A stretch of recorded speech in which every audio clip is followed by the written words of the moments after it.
Hi everyone, Jade from Career Journey Professional. Today I want to talk about the art of persuasion at work. Think about it. In personal life, in work and career, in a professional perspective, we will always have to persuade people. Sometimes you need to persuade your subordinates when you're training them. You are potentially telling them how to work in your system, in your office, work with you, and sometimes you have to persuade your clients, your colleague, other people in the industry, and of course persuade your boss as well. So I'm really excited. One of my clients got a 40% pay rise by changing her job into a more senior role, and a second one got a 60% pay rise in her current company. So she's much happier. There's not only money, but also more support, more training, and she's doing bigger projects that she feels excited about, and there are more people helping her. Let's get started. So how do you persuade at work? So that you have a better logic, you sound grounded, you sound strong, and you feel good when you're doing that. So it's authentic and it works for you, right? That's the whole thing. Obviously, you need to find your way, and that's why I work with the client individually. But today I'm going to share 3 tips that it worked for my clients and for me. Alright, the first one, actually this article I will share below as well. It's written by Harvard Business Review. He's going into the details of how 2,000 years ago, Aristotle, the famous philosopher, was using the same philosophy as how people are still persuading it nowadays in all perspective of life, not just work. So he went into the details of that, but I wanted to share something practical, 3 tips of how you can do it. The first one, I will summarize is the numbers, the results will always tell the story better than you do. What do I mean? I'll give one example for the client that I mentioned. So she was doing more than her current job. The reason that she deserved that much pay is because she's working beyond her normal work description, her work jurisdiction.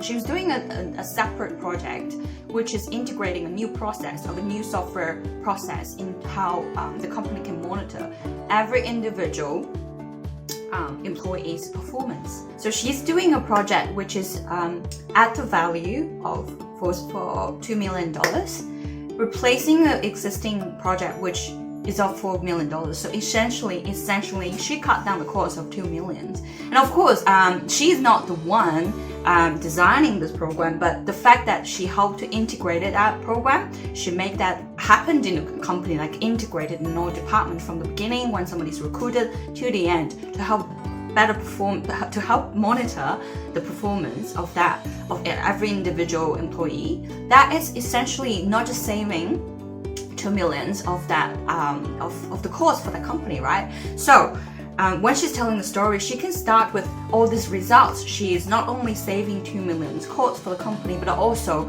at a better rate of monitoring performance, increase the time or increase the productivity of monitoring employees by 16%. So all these numbers, it's much more persuasive than she just saying, I helped integrated a human resources software. Another example is she is in charge of the most important stakeholders. That was her original statement that she was going to use in the performance review room with her manager. But actually, she is in charge of 80% of the key stakeholders. As in all the stakeholders, all these key clients, they contribute to 80% of the revenue of their team to the company. It could be a 60% potential to the whole company. Again, that result, that number, it's much more persuasive than she just saying, I'm in charge of the key stakeholders, right? See what I mean? So use the numbers. Sometimes you probably don't have numbers, but if you have really good feedback, highly appreciated, you were nominated as a top performer, you were ranked as a really good, the best, say, customer service person, use all those things. The numbers, the results always tell the story better than you. That's point number 1. Always think about that. And point number 2 is start with your strongest point, because especially nowadays, people's attention to you is gonna decrease over time. It's gonna be distracted by other things over time, especially you go on and on and on when you're talking. This is so apparent with videos, right? So same as when you're talking to other people, always start with your strongest point, the most persuasive point for the other party. So obviously you need to sit down and think about it. What is your strongest point? So for this client again, she is potentially gonna bring in another 4 million, let's say 4 million increase of revenue of all the projects she's doing on a yearly basis. That's her strongest point, which is her potential that she can bring into this company. So which is not what she did before. Of course that counts as well. Not what she's currently doing, but in the future she had so much potential and she can bring in so much more. And for her to happily work here and for her to contribute more, a pay rise is so reasonable, right? So start with your strongest point, is point number 2. And that third one, it's tap into the feelings. What do I mean now? We all know that people love stories. Why do we love stories? Because it triggers your feeling. Because sometimes you feel resonated with the story, you feel fascinated about the story. It's about the feelings. If you're the one trying to persuade other people, if you can tap into the feeling that you feel so good about this, you really love this, you are really feeling so confident about yourself, you are going to come across more convincing and persuasive. And for people who are sitting on the other end of the table, if you can if you can help them to tap into the feeling of working with you, it's so good. It's going to be a glamorous future. It's going to be so much possibilities. It's going to be increase of this and that.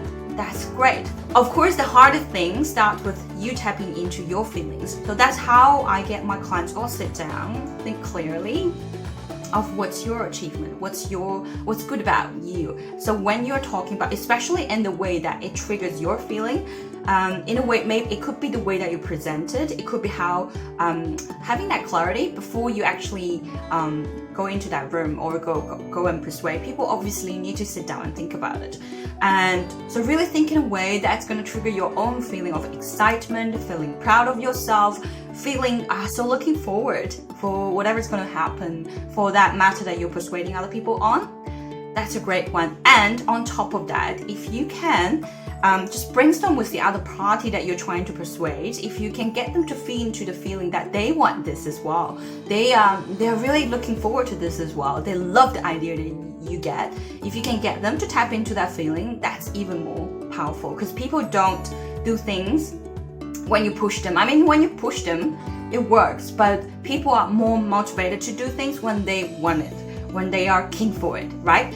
So that's three things as tips on how you can better persuade people, and these are actually strategies that worked for my clients and for myself. Again, if you do have concern about this, you do want to come up your own script or your own way that you feel natural to yourself, that you feel, like I said, you can tap into the feeling for yourself before you persuade, so you feel logical, you're feeling good, you're looking forward with all the reasons and with all the results, to reach out. Otherwise, stay tuned, leave a like, subscribe to our channel, and I'll see you next video. Bye.